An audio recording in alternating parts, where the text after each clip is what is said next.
नमस्कार, मैं मधु और आप देख रहे हो आपका अपना YouTube चैनल बगिया की महक। आज है मार्च की 10 तारीख और मेरे गार्डन में फूलों की बहार आई हुई है। मैक्सिमम प्लांट्स विदेशी हैं इसमें, जैसे pansy, petunia, dianthus, dog flower, ice plants. बहुत लंबी लिस्ट है इन फूलों की। और ये सारे जो प्लांट्स हैं मिड जनवरी से फ्लावरिंग करना शुरू करते हैं और अप्रैल तक ये करते रहते हैं। लेकिन कई बार क्या होता है कि कुछ ऐसे कारण होते हैं जिनसे ये प्लांट्स मरने लगते हैं और मैक्सिमम प्लांट्स ये मर जाते हैं, कम ही बच पाते हैं। तो ऐसा क्यों होता है, आज इस वीडियो में उन्हीं कारणों को हम जानेंगे और कुछ मैं केयर टिप्स भी बताऊंगी जिससे कि इन प्लांट्स को अगले सीजन के लिए बचाया भी जा सके। पहला कारण जो हम डिस्कस करेंगे वो है इस समय धूप का तेज़ हो जाना और टेम्परेचर का बढ़ जाना। जबकि अभी रातें इतनी गर्म नहीं हुई हैं, दिन में गर्मी ज़्यादा बढ़ गई है, जिससे कि इन जो प्लांट्स को प्रॉब्लम्स होनी शुरू हो गई है। इनके फूलों का साइज छोटा होने लगता है और इनका जो संख्या वो भी कम होने लगती है।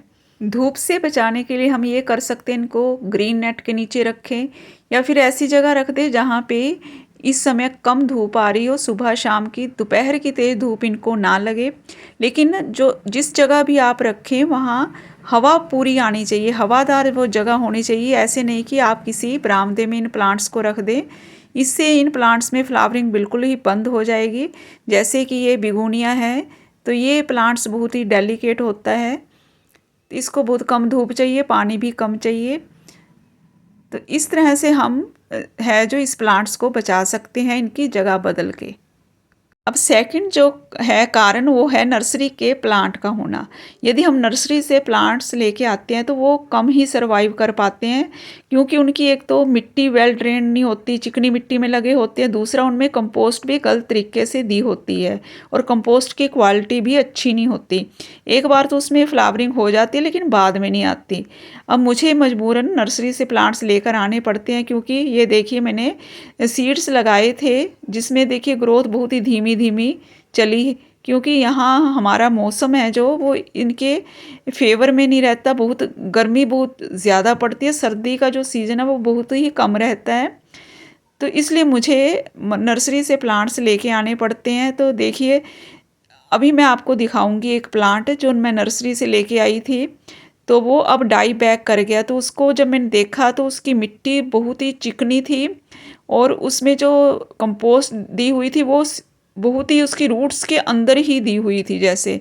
तो वो प्लांट बस एक बार तो फ्लावरिंग कर रहा था, लेकिन उसके बाद उसके जो फूल हैं मुरझाने शुरू हो गए और नीचे गिरने शुरू हो गए और फ्लावरिंग भी बंद हो गई उसकी, और फूल आने बंद हो गए।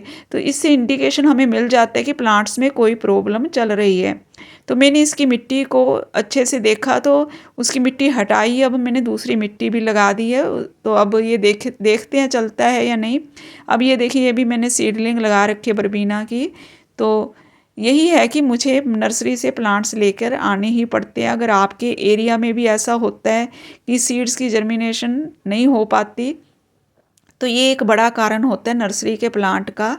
और तीसरा ये कारण है कि आपको लगता है कि ऊपर से देखिए प्लांट बड़ा अच्छा चल रहा है, लेकिन नीचे से अगर आप देखेंगे कई बार इन प्लांट्स के तो पत्ते हैं जो वो सूखे हुए होते हैं, गीले होते हैं, टच कर रहे होते हैं जो मिट्टी को, तो उसके कारण भी फंगल इन्फेक्शन स्टार्ट हो जाता है। तो तीसरा बड़ा कारण है फंगल इन्फेक्शन का प्लांट में होना। तो हमें टाइम टू टाइम इनके नीचे का ऐसे एरिया देखते रहना चाहिए और उसमें से जो है पत्तों को हटाते रहना चाहिए। और अगर कुछ ब्रांचेस भी ख़राब लग रही हैं तो उनको भी निकाल के अलग कर देना चाहिए। अब देखिए एक और प्लांट मैं दिखा रही हूँ, ये मैं नर्सरी से डॉग फ्लावर लेके आई थी। तो ये शुरू से ही मुझे कुछ स्ट्रेस में लगा, तो मैंने इसकी जो हेल्दी स्टेम्स थी वो काट के लगा दी हैं। पहले ही लगा दी थी मैंने, मुझे लगा कि इसमें कोई प्रॉब्लम शुरू हो चुकी है। तो एक बार अगर रूट्स में कोई प्रॉब्लम आ जाती है तो ये प्लांट्स बचते ही नहीं हैं फिर। तो कुछ मैंने 2-3 फ्लावर भी रखे इसके, उनको तोड़ा नहीं। तो उसमें अब देखिए सीड्स बन गए हैं। तो एक सीड पॉड में बहुत सारे सीड्स होते हैं, तो नेक्स्ट सीजन मैं इनको ग्रो करने की कोशिश करूँगी। तो ये देखिए कितने सारे सीड्स है इसमें। तो इस प्रकार भी हम नर्सरी से लाए हुए प्लांट्स को बचा सकते हैं। उनकी स्टेम कटिंग लगा लें और उनके सीड्स भी हम सेव कर सकते हैं। इस बार तो हमारे यहाँ बहुत तेज़ गर्मी पड़ी और जब मौसम बदला, सर्दी आई, तो एकदम पाले वाली सर्दी आई। नवंबर तक गर्मी पड़ती रही और फिर दोबारा गर्मी बहुत जल्दी आ गई। तो इससे हमारे जो सीड्स मैंने लगाए थे वो जर्मिनेट नहीं हो पाए, बहुत कम हुए और अब उनकी ग्रोथ भी बहुत, आपने देखा, धीमी चल रही है। तो नेक्स्ट सीजन हो सकता है कि जो है अच्छा मौसम हो, सीड्स जर्मिनेट हो जाएं।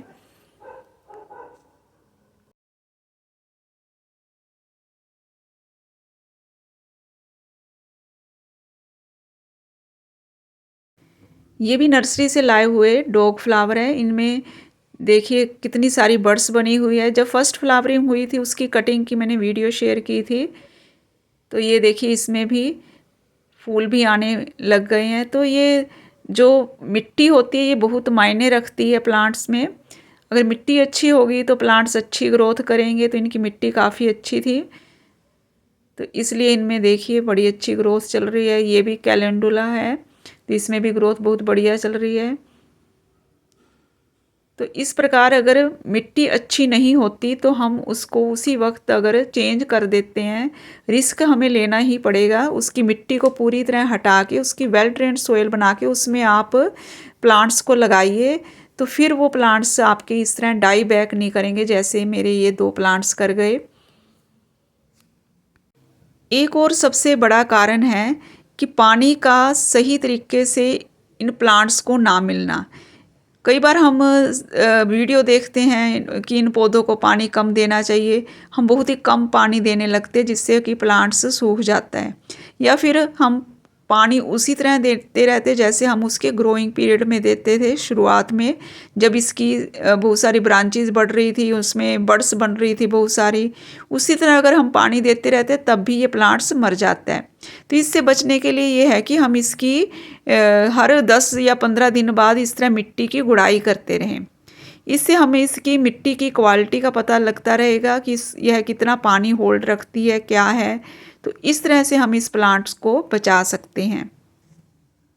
इन प्लांट्स को अगले सीजन के लिए बचाने का सबसे बढ़िया उपाय ये है कि इनकी अगर हम सोयल को ही चेंज कर दें, एक वेल ड्रेन्ड सोयल तैयार करें और एक नए पॉट में सोयल को डालकर इन प्लांट्स को शिफ्ट कर दें। तो इससे इन प्लांट्स के बचने के जो चांसेस है वो बढ़ जाते हैं। ये मैंने उपाय गजेनिया के लिए किया था। एक अलग मैंने उनको पॉट में नई सोयल बनाकर शिफ्ट कर दिया था। तो मेरे जो प्लांट्स मैंने शिफ्ट किए थे वो तो सभी बच गए, लेकिन जो नहीं शिफ्ट किए थे वो नहीं बचे। तो मुझे लगता है कि अगर इनकी मिट्टी को चेंज किया जाए तो इनके बचने के जो है वो चांसेस बढ़ जाते हैं। ये देखिए मेरे 2 पॉट बचे थे गजेनिया के, उनको मैंने मल्टीप्लाई करके और भी प्लांट्स बना लिए। तो इस प्रकार से भी हम इन प्लांट्स को मिट्टी चेंज करके बचा सकते हैं। ये सबसे बढ़िया उपाय लगता है मुझे इनको बचाने का। एक और कारण है इन प्लांट्स के मरने का, वो है मिली बग्स का अटैक। इस समय जब मौसम बदल रहा है तो प्लांट्स पे हमें मिली बग्स का अटैक देखने को मिलेगा। और इन प्लांट्स के जो पत्ते काफ़ी घने होते हैं, श्रब होते हैं, पिटूनिया हुआ, डायंथस हुआ, इनमें हमें पता ही नहीं चलता कि कब मिली बग्स इनमें लग जाती है। तो हमें चेक करते रहना चाहिए इन प्लांट्स को, और अगर देखने को मिले कि मिली बग्स लग गए हैं तो उन पर फंजीसाइड का हमें छिड़काव भी कर देना चाहिए, वरना ये प्लांट्स पे पूरी तरह लग जाते हैं और फिर प्लांट का न्यूट्रिशन चूसते रहते हैं और प्लांट खराब हो जाता है। इसी के साथ ही मैं आज की ये वीडियो समाप्त करती हूँ।